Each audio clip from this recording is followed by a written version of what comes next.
내려야지.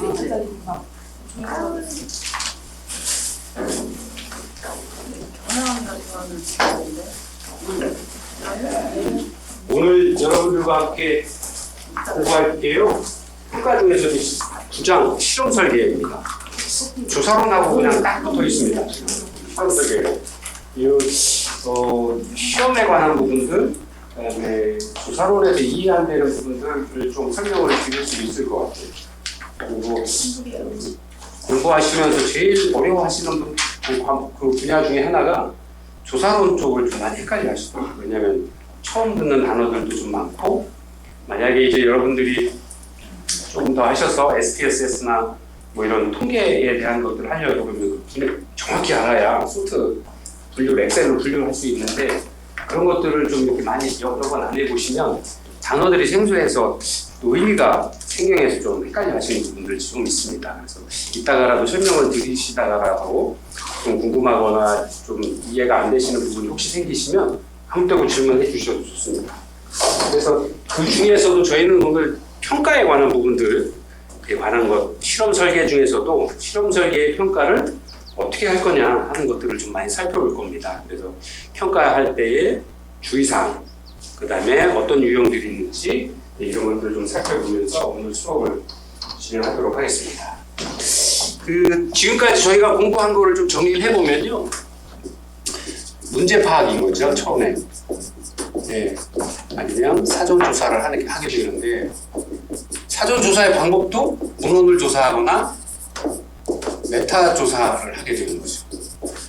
그리고 과거에 대한 것들, 그다음에 현 시대의 문제들도 조사를 해서 이 문제를 좀 개선했으면 좋겠다 하는 부분들인 거죠. 그러면 문제 파악이 끝나면 여기 이제 기관의 상황, 지역 사회의 상황 다 포함을 해야 되겠죠. 두 번째, 기획을 해야 되는 거죠. 네. 저희가 기획과 계획은 다르다라고 공부를 했습니다.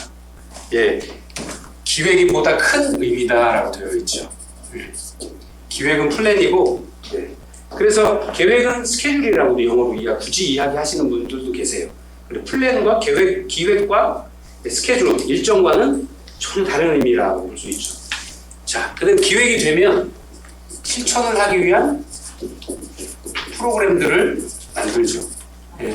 여기서 목적도 정하고 목표도 설정하고요.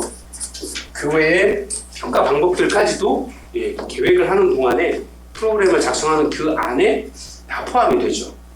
그 다음에 이게 되면 실제 실행, 실천하게 되는 거죠. 그 다음에 평가를 하게 되는데요.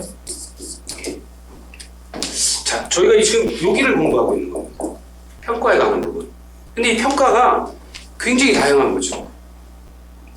제가 메타조사 설명드려야 되나요? 메타조사. 메타 영어로 하면 넓게인가요? 매스가 넓은 거죠. 매스, 거대하다. 메타조사는 이전에 했던 조사들 또는 이전에 했던 프로그램들, 관련되어 있는 프로그램들만 평가하는 거예요. 프로그램들만 모아서 프로그램과를 비교해 보는 거예요.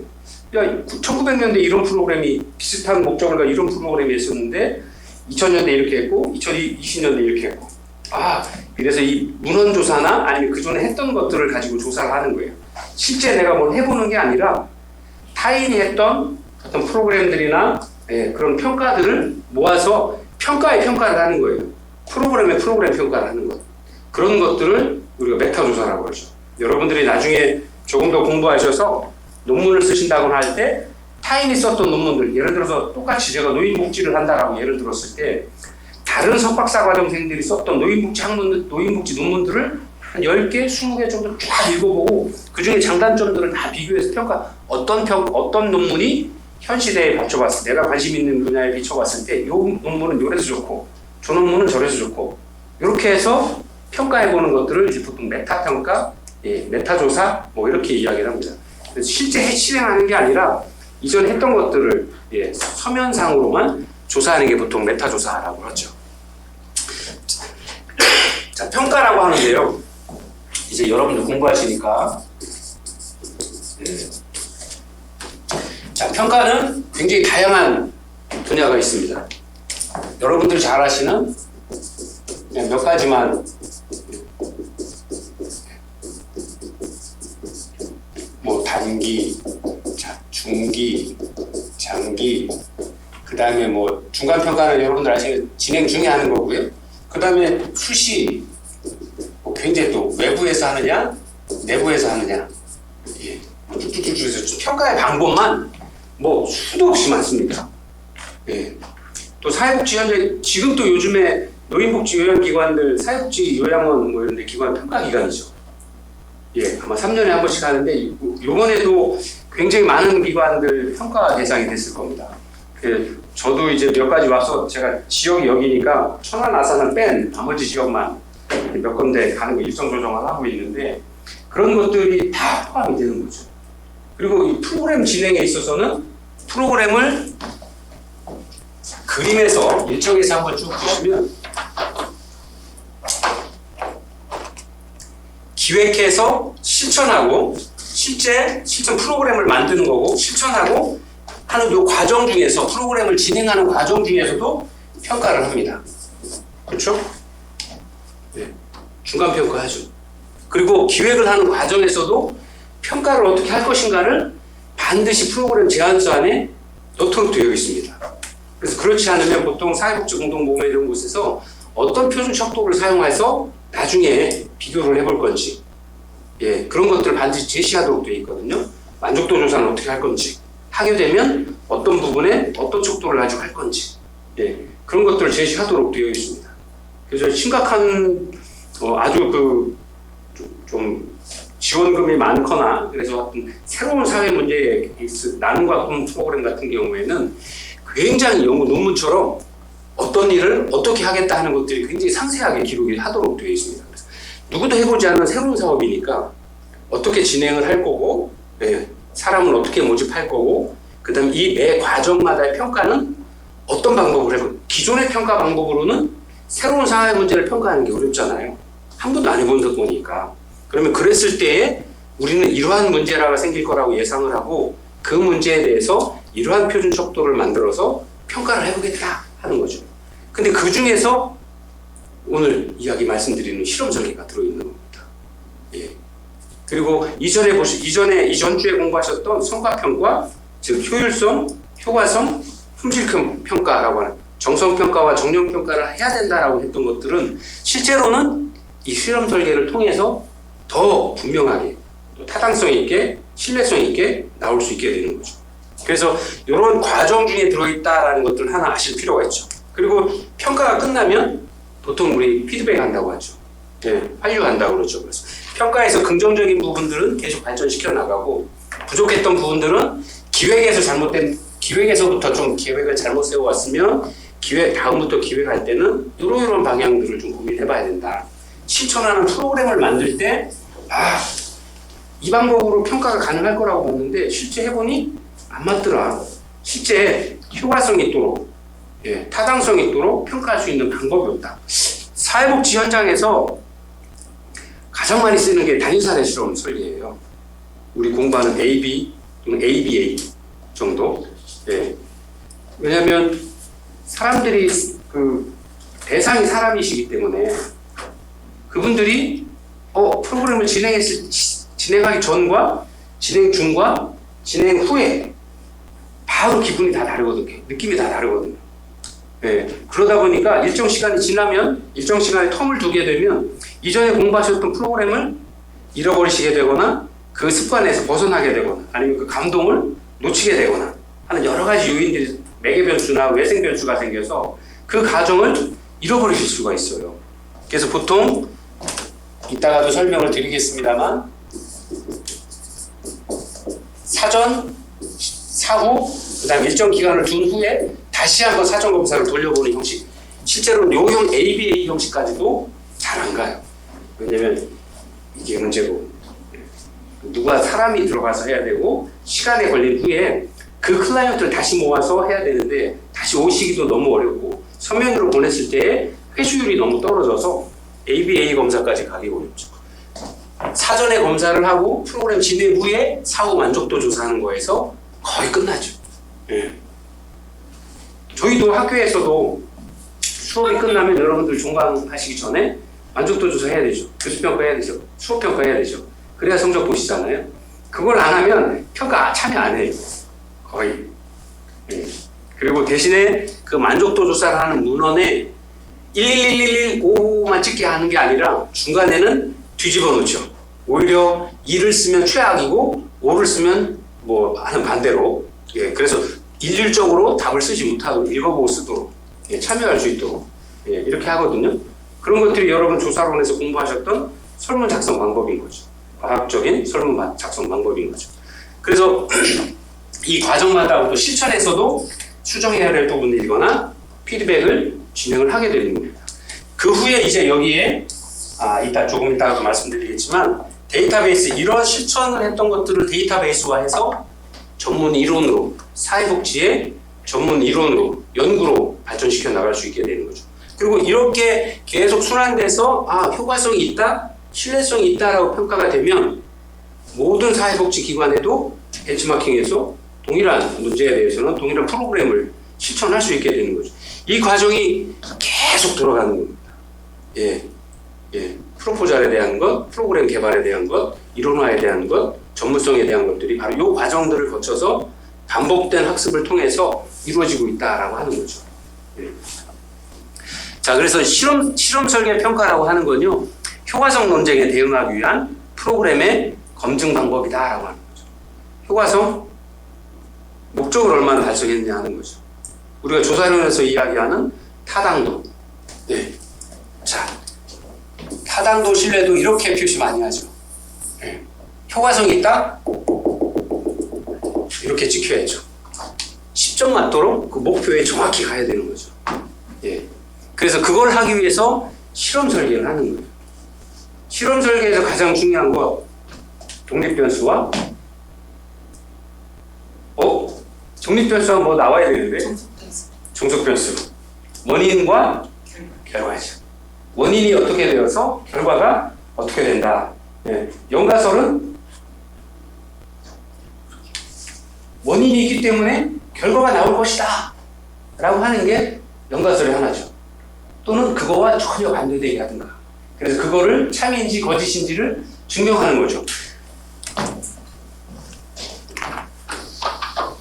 자, 여러분들 조사론 이제 공부도 하고 계시고 하니까 한번 생각을 하시면서 같이 보시면 좋으실 것 같아요. 자,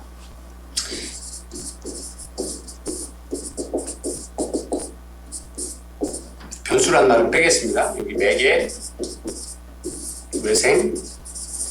이게 이제 여러분들이 공부하시니까 독립변수는 원인이에요. 종속변수는 결과죠. 연가설은 이거를 예를 들어 A라고 하고 이걸 B라고 칭하면 A 이퀄 B 아니면 A, B 이건 조작적 가설이라고 할 수 있죠. 일종의.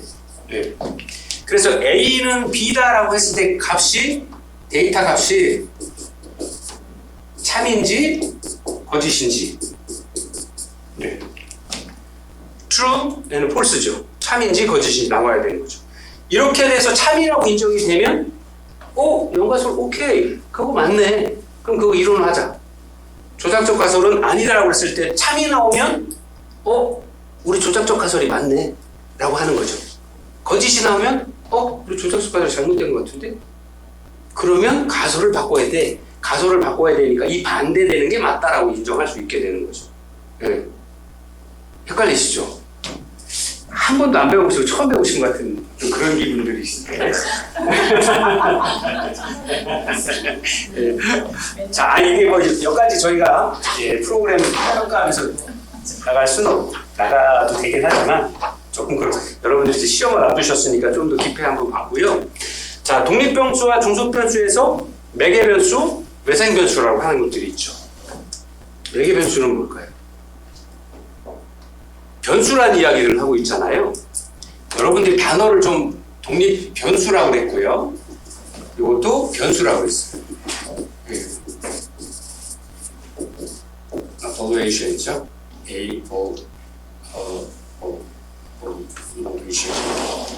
변수라는 걸 영어로 표시하면 늘 variation, 변화할 수 있다는 거예요. 고정적으로 있지 않고 때에 따라서 변한다라고 하는 거예요. 변수는. 그래서 독립변수도 실제로는 변수라는 이야기니까 변할 수 있다는 얘기고요. 종속변수도 그에 따라 이게 변하면 A가 변하면 B도 변화할 수 있다는 거예요. 근데 이것이 예를 들어 고정된 독립변수는 좀 더 고정적인 성격이 가능하고 변수는 종속변수는 그 말 그대로 이거에 종속된다, 따라간다는 이야기거든요. 예. 그래서 예를 들면 1 더하기 1은 2. 이게 연가설이죠. 1 더하기 1은 2 될 거야.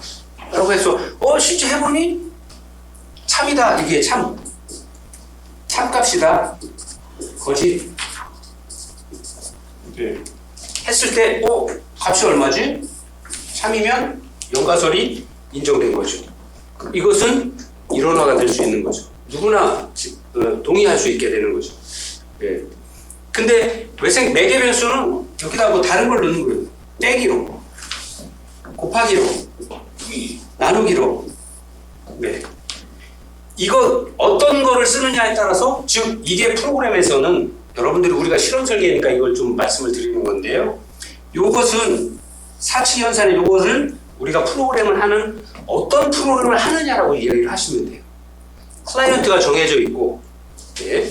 클라이언트가 이 프로그램을 통해서 어떻게 변할 건가에 대한 값을 물어보고 있잖아요. 요게 이제 종속이고, 요게 이게 독립변수고, 이게 종속이죠. 이게 원인이고, 이게 결과인 거죠. 근데 더하기 할 거냐, 빼기 할 거냐, 곱하기 할 거냐, 나누니까 이게 우리가 이야기하는 실험이에요. 프로그램이에요. 사회복지 프로그램을 마이너스로 할 거냐, 더하기로 할 거냐 하는 거죠. 누구는 노인복지 프로그램에 대한 것 또는 노인복지 프로그램 중에서 혼자 지내시는 어떤 분들이 개인의 어떤 거동이나 행동, 삶을 좀 여유있게 자신의 삶을 자신이 거동할 수 있도록 하는 걸 누구는 목욕시켜주는 방법으로 도와갈 수 있을 거고, 누구는 집안을 청소해서 요양보호사 선생님처럼 집안에 방문하고 청소하고 식사 대접하고 하면서 스스로 활동하는 걸 도와주려고 접근하는 사람도 있을 거고, 누구는 그게 아니라 운동시키자, 의학적으로 접근할 수 있는 사람도 있고요. 그게 이제 더하기인지 빼기인지 곱하기인지 나누기에 따라서 값이 다 다를 수 있죠. 예, 그래서 그거를 실험을 통해서 증명하는 거예요. 이게 참인지, 옳은 방법인지, 잘못된 방법인지. 예. 그래서 T는 참이고, 이것도 한번 나중에 이제 시험에 다 나오니까, true죠, true. 예, false고. 예. T인지 F인지를 알 수 있도록. 그래서 우리가 실험을 해서 그 값이 우리가 원했던 목표 값만큼 나오는지, 아니면 그와는 정반대되거나 전혀 미치지 못한다고 그러면 그 가설을, 그 프로그램을 계속 할 이유가 없죠. 왜? 드린 만큼의 효과성이나 효율성이 떨어지니까. 최소한 드린 것, 우리가 노력이 되었던 시간이 됐든 인력이든 그 드렸던 값어치만큼을 더 나와야 되는 거죠. 근데 그 더 나온다라고 하는 건 클라이언트가 이전보다는 프로그램에 참여한 이후가 훨씬 더 삶이, 아니면 자기가 느끼는 어떤 심리 정서적인 만족도가 높아져야 된다라고 하는 거죠. 그거를 어떻게 숫자로 나타낼 거냐가 우리가 이야기하는 만족도 조사예요. 예. 그 만족도 조사 보면 1부터 척도로 나눠서 뭐 10까지 나누기도 하고 5까지 나누기도 해서 아주 좋아요, 아주 나빠요, 양 끝단에 놓고 중간에 놓고 그 사이사이에 적정한 값들을 만들어서 선택하도록 하죠. 프로그램에 참여하신 분들이 스스로 결과를 값을 매기실 수 있도록. 예. 근데 이게 지금 이야기 말씀드리는 실험 설계 평가의 전체예요. 네, 요거를 이해하시고 지금부터 저 수업에 들어오셔서 들으시면 어디에 어떻게 들어가고 있구나 하는 것들을 충분히 이해하실 수 있습니다. 그리고 이제 저희가 계속 평가에 대한 부분들을 뭐 좀 더 이 교재에서도 그렇고 저도 계속 몇 주에 걸쳐서 말씀드리는 이유는 평가를 알면 프로그램을 어떻게 만들어야 되는지를 알 수 있어요. 예. 그리고 프로그램을 잘 만들었다서가 아니라 평가에 관한 다양한 스킬들이나 방법들, 그다음에 그 맥락을 이해하시면 프로그램을 진행을 할 때도 실천할 때도 어떻게 해야 되는지, 클라이언트의 이목을 어떻게 집중시켜서 클라이언트의 목적이 어디에 있으니 어떤 방향으로 나갈 것이다 하는 것들을 알 수 있게 되는 거죠. 평가가 실제로는 나침반 역할을 해줘요. 저희가 지금 저도 한 달 전에 사회복지기관 평가에 대한 어떤 올해의 평가 지침들, 충남노예산 평가 지침들을 다 받았거든요. 아마 그거를 그 각 해당 요양기관이나 사회복지기관들 다 받았을 거예요. 그 준비 많이 하시겠죠? 아마 다음 주 월요일부터인가, 천안은 월요일부터 진행되고 있는 기관들이 있는 걸로 아는데, 뭐 아마 이번 주는 다 밤새시겠죠? 예. 제가 이제 평가를 하러 많이 다녀보면 소리들이 다 새고 가봐요. 예, 근데 죄송한데 저는 소리 새고 오면 이거 이렇게 애써서 평소에도 다 만드실 텐데 이걸 다시 다 바꿀 종이 버려, 시간 버려, 사람 애써 그냥 원래 행정 규정대로 그 서류 관리 지침 규정대로 있잖아요. 쫙 틀려서 싹 긋고 내용 다시 쓰고 누가 썼는지 담당자 직인 쓰고 이거 필요하면 여기 옆에다가 몇 자 수정했는지 왜 썼는지 아니 미주든 갑주든 써주면 되거든요. 이걸 통째 바꿔버려요. 너무 많이 예, 상관없어요. 깔끔하게. 예. 그렇죠. 알고 고치다 보면 예. 많으니까. 예. 지적 그거. 근데 그게 평가니까. 그게 실제로는 그게 예, 저 같은 감독한테 만나면 더 안 좋아요. 이거 잘못해놓고 새로 싹 바꾼 거 아니야? 실제로는 이렇게 하지 않고 전혀 지금 책에 있는 대로 어디 다른 기관 거 아니면 표준 뭐 복지부나 이런 거 있는 어떤 매뉴얼대로만 바꿔 쓴 거 아니에요? 이렇게 생각 들어요. 근데 표준일 뿐이에요. 표준은 없어요. 죄송한데.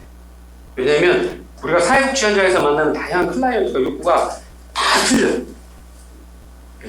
그리고 신체의 상태가 어르신들의 경우는 다 틀려요. 그리고 또 하나 더 중요한 건 그날 시간마다 틀려요. 예. 근데 어떻게 똑같이 돼요? 안 맞아요. 근데 또 너무 그럼 성의 없어 보인다고 해서 아이고. 평가에 대비하는 무슨 자세가 말씀이에요? 돼 있다고. 그래서 실제로는 자기들이 했던 것들을 하고 그래야 평가를 받고 그것을 통해서 그 기관이 또 사회복지사가 성장할 수 있어요. 예. 그리고 대개 평가를 하시는 분들이 이렇게 아주 심각한 문제가 있는 기관 아니면 되도록이면 표준이라고 하는 것, 검사평가의 표준은 최저 기준이잖아요. 최대 기준이 아니고 선생님 요만큼을 하셔야 돼요. 클라이언트를 위해서 또 아니면 사회적인 합의를 이룬 노인의 인권 문제라든가 아니면 다른 어떤 치료에 대한 요양에 대한 부분들을 최소한을 정해놓은 거예요.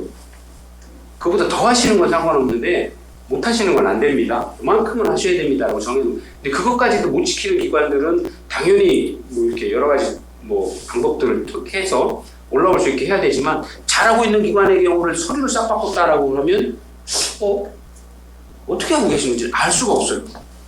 그냥 있는 대로 보여주시는 게 제일 좋아요. 조금 누락됐거나 한 부분들은 좀 더 보완하거나 그런 어떤 사유서나 뭐 이런 것들 알 수 있게 해주시는 게 좋은 거지 싹 바꿔서 새 거로 해놓으면 이걸 도대체 일을 어떻게 했는지 알 수가 없어요. 예. 그러면 죄송한데 코멘트 다 달아놓죠. 예. 이 기관 다음에도 다시 한번 검사해라. 그리고 서류 새로 만든 게 아니라 기존에 있던 것들 다 갖고 오라.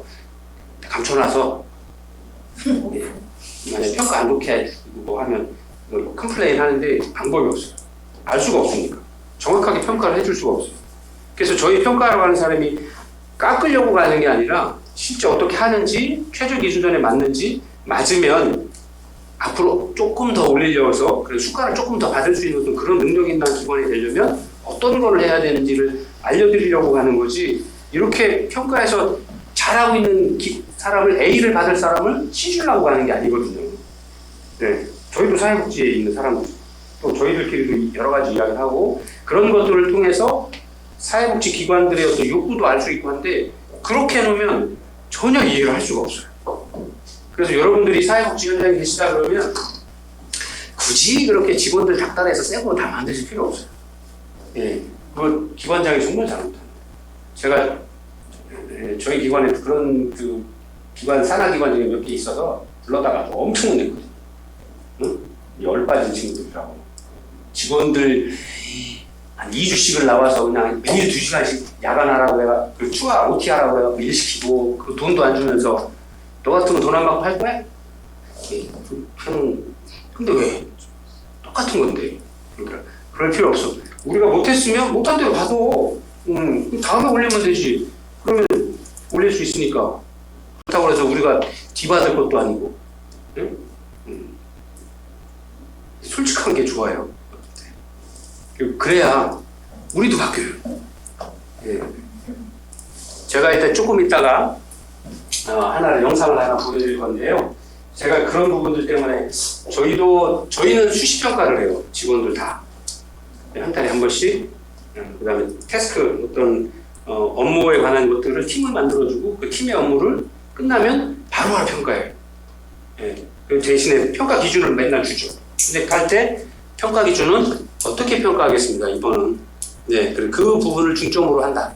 그러니까 평가 기준을 주고 일 시키고 끝나면 바로 평가해. 일주일 후에. 네. 네.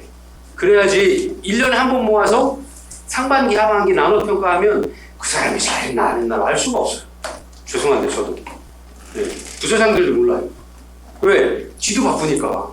그러니까 저희는 프로젝트 끝나면 바로 평가해서 평가 점수대로 다 정리해놓고 그걸 나중에 모아서 12달치 한 번에 모아서 아니면 프로젝트 한 거 모아서 그걸로 이제 연간평가를 해서 연봉 재계약한다든가 이런 부분들을 활용하거든요. 근데 그런 것들을 제가 그 휴먼 리서치 하는 그 기관에 가서 몇 년 전에 공부하고 그때 하면서 그렇게 해야 된다라고 했는데 한번 그거를 조금 이따 보여드리려고 합니다. 자, 실험 설계는 다 좋은데요. 논리적인 타당성이 아주 좋죠. 근데 여러 가지 문제점을 가지고 있습니다.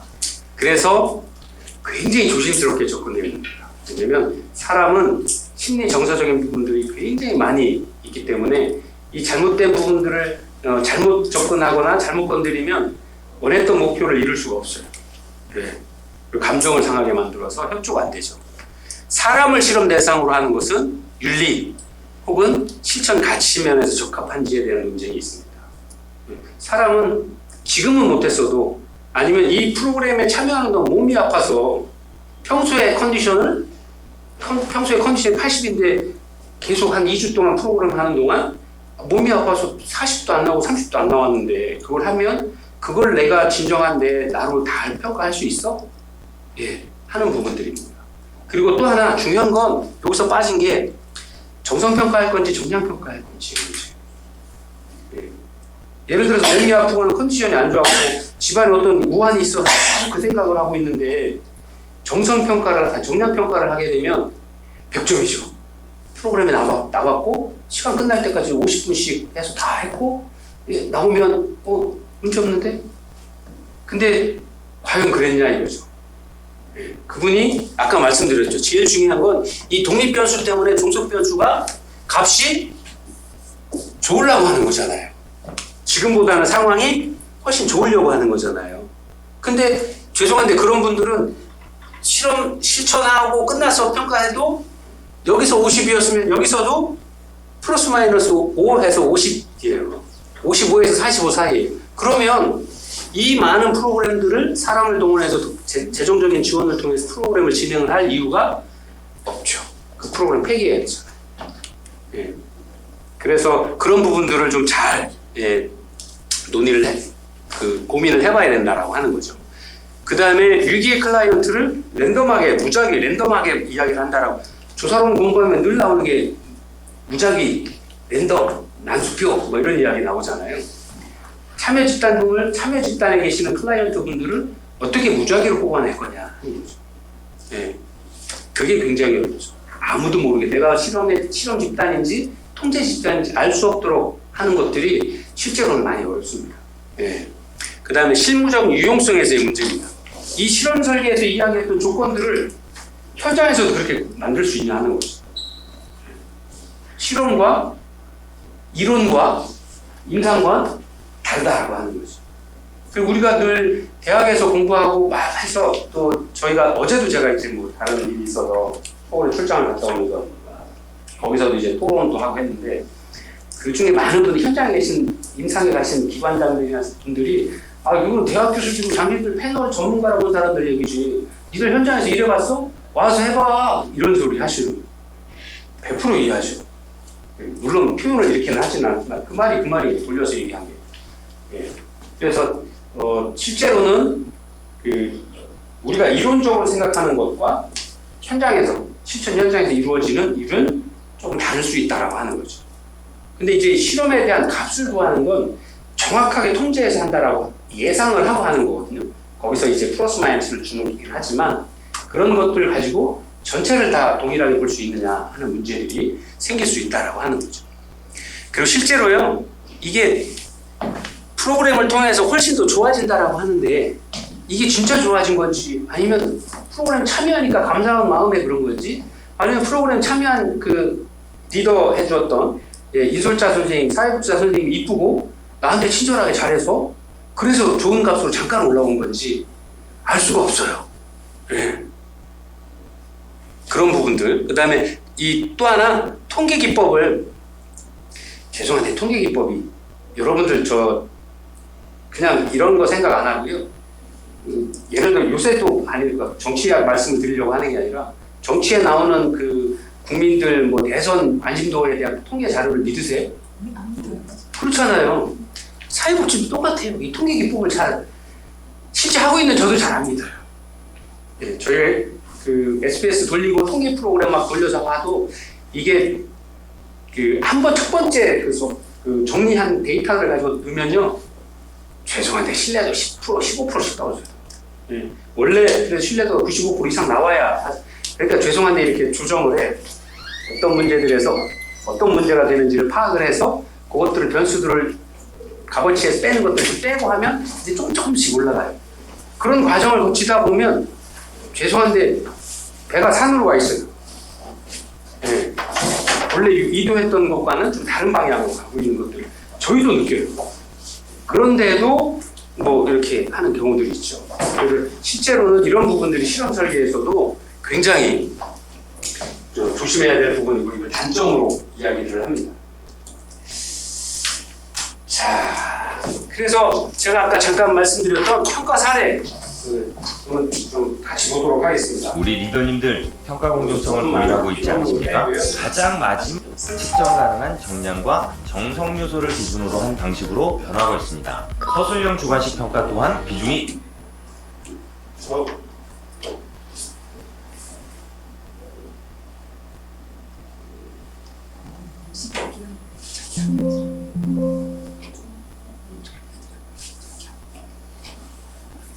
우리 리더님들 평가 공정성과 관련 인식 조사를 시행했는데요. 가장 마지막으로 받은 성과 평가를 떠올렸을 때 그 평가가 공정하다고 생각하나요? 라는 질문에 무려 63.9%가 공정하지 않다고 응답을 했습니다. 이 인식 조사에서 어떤 요소가 갖추어졌을 때 공정한 평가라고 느끼는가 알아보기 위해 제시하고 공정성에 대한 인식을 조사했었는데요. 수시평가, 업무 결과뿐만 아니라 과정까지 평가하는 것, 목표 수립 과정과 평가 기준 등을 설정할 때 참여할 수 있는 것, 평가 시기 이외에도 평가자와 성과에 관한 활발한 대화를 나눴을 때 평가가 공정하다고 느꼈습니다. 여기서 잠깐 여러분 지난 6월 올라왔던 구성원 피드백편 기억하시나요? 효과적인 피드백 방법과 함께 성과 관리의 과정을 기간별로 세분화해서 정기적으로 팀원들과 소통하는 수시 성과 관리의 중요성에 대해서도 말씀드렸었는데요. 매년 미국에서 개최되는 글로벌 HR 컨퍼런스인 SHRM, 이번 SHRM 23에서 작년에 이어 올해에도 수시 성과 관리의 중요성을 논하는 세션이 있었습니다.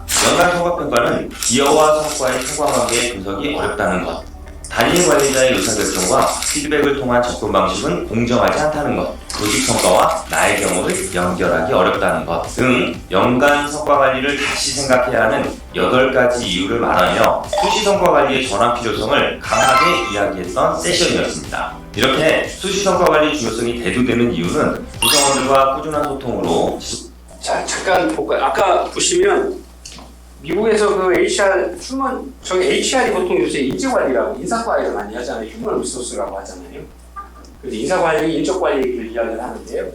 그게 저걸 인적관리를 프로그램이나 사회복지 기관에서 하고 있는 프로그램으로 바꿔서 보시면 이전처럼 프로그램이 다 끝났을 때 한목에 총괄평가하는 것이 방법은 그런 것도 있지만 그것이 옳지 않다라고 하는 거죠. 아까 보여드린 것처럼 기관에 많은 사람들, 아니면 인사평가를 받은, 프로그램 평가를 받은 사람들의 많은 설문조사를 보면 거의 90%가 그 결과에 만족하지 않는다라고 하는 거예요. 그러면 관리자 입장에서 보면 그 만족하지 않는 평가를 계속할 이유가 없는 거죠. 평가를 받는 사람이 만족해야 되는데, 내가 제대로 평가받았다라고 인정받아야 되는데, 그냥 우리 방식대로 해놓고 우리끼리만 그 결과값을 공유하는데 정작 당사자들이 만족하지 않는다라고 그러면 전혀 엉뚱한 남의 다리 긁기가 된 거죠. 그러면 그런 데이터를 가지고 계속 반복해서 프로그램을 하면 클라이언트도 불만족스러운 거고요. 그 종사자들도 다 불만족하다는 얘기잖아요. 그러니까 그러면 방법을 바꿔야 되는 거죠. 실험 설계에서 아까도 말씀드렸던 것처럼 똑같은 조건을 만들기가 이론과 현장은 다를 수 있다라고 하는 걸 인지해야 되는 거죠. 그리고 이런 것들이 바로 우리가 이야기했던 프로그램에 있어서의 클라이언트 중심으로 가야 된다. 그 다음에 실천기술론에서 이야기한 클라이언트 눈높이에 맞는 요구조사를 해야 된다. 프로그램을 해야 된다라고 하는 그런 어떤 요구 조건과 동일한 상황이 되는 거죠. 일반의 기업들도 이렇게 하고 있는데 사회복지기관들도 이렇게 할 필요가 있죠. 우리가 굳이 평가를 하면서 실험 설계에 관한 부분들 공부를 하면서 이걸 같이 공유하고 말씀드린 건 제가 한 2, 3년 전부터 이렇게 하고 있는데요. 이제 불평불만이 없어져요. 그리고 이런 어떤 시각들을 도입을 해서 그 관리자들이 같이 일을 해주면 클라이언트의 눈높이에 맞추려고 하는 노력들을 굉장히 많이 해요.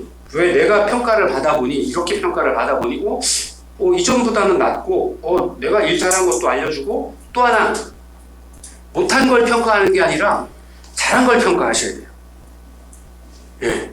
칭찬은 고래도 춤추게 한다고 한 것, 그 아주 오래전에 유행했던 그 말처럼 못한 건 누구는 못하는 부분이, 저도 못하는 부분이 있어요. 근데 이 못하는 부분을 이렇게 평가를 해서 야, 너 못했잖아. 그래서 너 마이너스 5점, 잘한 거 플러스 5점, 그래서 0, 너 내년 연봉 제로야. 동결, ES만큼은 간다. 그러면 죄송한데 만족할 수 있는 사람이 하나도 없어요. 프로그램도 올해 참여했던 그 클라이언트들과 실행했던 프로그램들에 대한 만족도 조사가 예를 들어서 그냥 60점, 죄송한데 60점이면 그저 그런 것도 못 돼요. 거의 만족도 조사하면요 거의 90% 이상 나와요. 90점 이상 나와요. 왜 아까 말씀드렸던 다른 매개 변수나 외생 변수의 어떤 여러 가지 요인들 때문에 또 사람과 사람이 하는 거여서 인간적으로 한 3주 동안 계속 부딪혔는데 쟤를 평가할 때 쟤 나한테 한 번도 웃지 않았어. 아침 만나마다 나한테 인사 안 하고 자식 나이도 어린 것이 말이요. 이렇게 해서 점수 낮게 주실 수 없잖아요.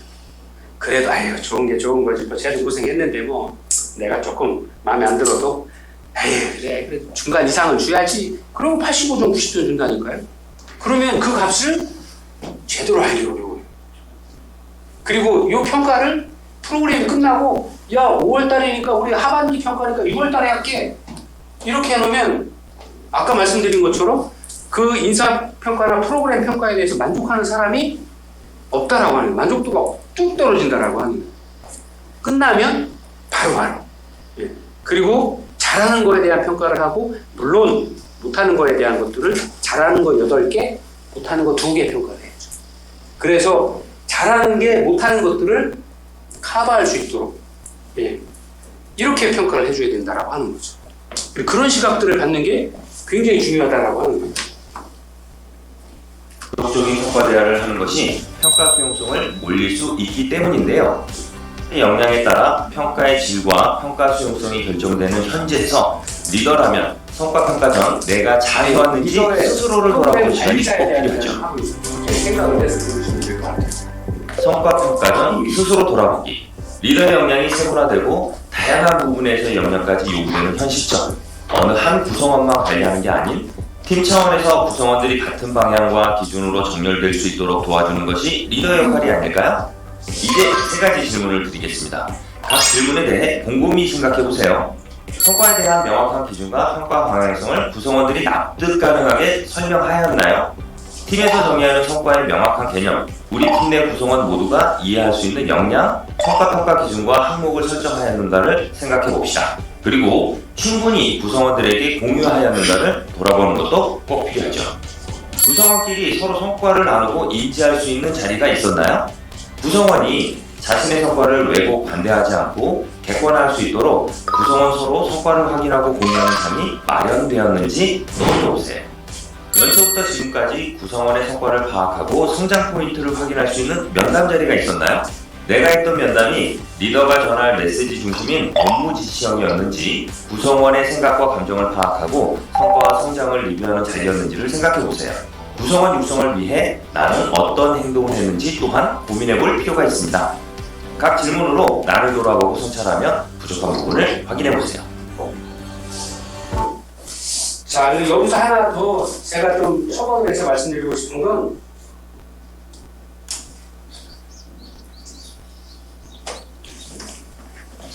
구성원들과 또는 프로그램을 진행하는 그 팀들과 함께 정확한 어떤 평가 지침을 주고, 그 다음에 그 평가 내용이 어떻게 될 건지, 그 다음에 평가가 끝난 후에 프로그램의 진행 중이든 진행 후든 어떤 일정 기간 주기별로 정해서 면담을 통해서 어떤 부분을 개인적인 감정이 아니고요, 업무에 대한 걸 논해야 돼요.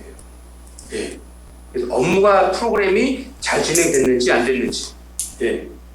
또 그런 것들을 잘 논의하기 위해서 그런 것들이 늘 일상의 대화처럼 될 수 있어야 되거든요. 그래서 실제로는 굉장히 어떤 사람이 어떤 프로그램을 가지고 누가 진행하느냐에 따라서, 이 누가가 진행하느냐에 따라서 프로그램의 효과성이, 신뢰도가 굉장히 많이 차이 나요. 예. 그리고 그런 어떤 그 프로그래머 또는 사회복지사를 만들기 위해서는 조직의 어떤 생리가 굉장히 많은 또 그 효과성을 담보할 수 있게 된 어떤 매개체가 될 수 있는 거죠. 그래서 실제로는 함께 간다라고 하는 것들, 그리고 그런 어떤 성과나 방향들을 늘 업무 시작 전에 하고, 오늘은 프로그램의 몇 회인데 어떤 것들을 중점으로 간다라고 하는 것들이 늘 상시 같이 하는 모든 분들과 공유될 수 있어야 돼요. 예. 그러다 보니까 모든 정보가 함께 공유하고 나눌 수 있어요. 아, 내가 팀장이니까 이건 내 거 아무도 못 봐. 예, 죄송한데 그 팀장은 일에서 헤어날 수 없습니다. 예, 저는 업무 분장을 정확히 해놓습니다. 예, 저는 일 하나도 안 합니다. 죄송한데 다, 야, 그것도 네가 해야지. 네가 계획하고 네가 슈퍼바이저인데 다 해. 그리고 될 때는 네가 하고 안 될 때만 얘기해. 예. 돈 필요할 때만 얘기해. 결제할게. 단 결제할 적정한 이유가 되면, 예. 그러면 제가 시간이 많죠. 그리고 잔소리 할 수 있죠. 그러면 중간중간에 들어가 볼 수 있고요. 근데 제가 만약에 팀장이라고 해서 그 하나부터 10가지를 다 하면 저만 바빠요. 다른 팀 다 놓는, 팀원들 다 놓는데. 예. 간혹 그런 기관장, 그런 팀장들 많죠. 그래 놓고, 아, 우리 팀 애들은 부지런하지 않아. 나 때는 뭐, 했다고 그러는데, 죄송한데 그런 팀의 이 업무를 이렇게 싹 보면, 어느 한두 분한테 집중이 돼 있고, 팀원들은 노는 팀원들이 많아요. 그러니까 어쩔 수 없이 어떤 것들을 하느라고 허드렛 일을 하거나, 좀 굳이 그거 안 해도 되는데, 전문가들이 다른 일 해도 되는데 하는 부분들, 예, 그러면 이제 쫙 모여서 업무부장 다시 작성하기 시작하죠. 그리고 프로그램을 만들 때부터 업무를 저희가 공부하셨던 것처럼 담당자를 정확히 정해서 어떤 일을 할 건지를 분명히 정해서 프로그램을 만들어야 되는 거죠. 그리고 평가를 할 때도 그런 부분들이 적재적소에서 실행이 됐는지를 평가를 해줘야 되는 거죠. 그래서 아까 말씀드린 대로 평가 지표를 정확히 공유하고 평가 시기를 일정하게 정해놔서, 아, 언제 어떤 일들을 내가 해야 되고 언제 평가를 받을 것인지를 함께 다 알고 있어야 되는 거거든요. 예. 그리고 그거에 대한 공유를 해야 되는 거죠. 그래야 나중에 평가를 받아도 프로그램의 평가에 대한 결과가 나왔을 때 수용할 수 있다라고는, 아, 맞아, 그때 내가 조금만 더 했으면 되는데, 아니, 저 이건 잘했는데요? 이건 평가해 줄 오케이 잘한 거 평가해 주죠. 예, 예, 그렇게 돼야 되는 거죠. 자, 잠깐 쉬었다가요. 이제 평가의 준비 다시 하도록 하겠습니다.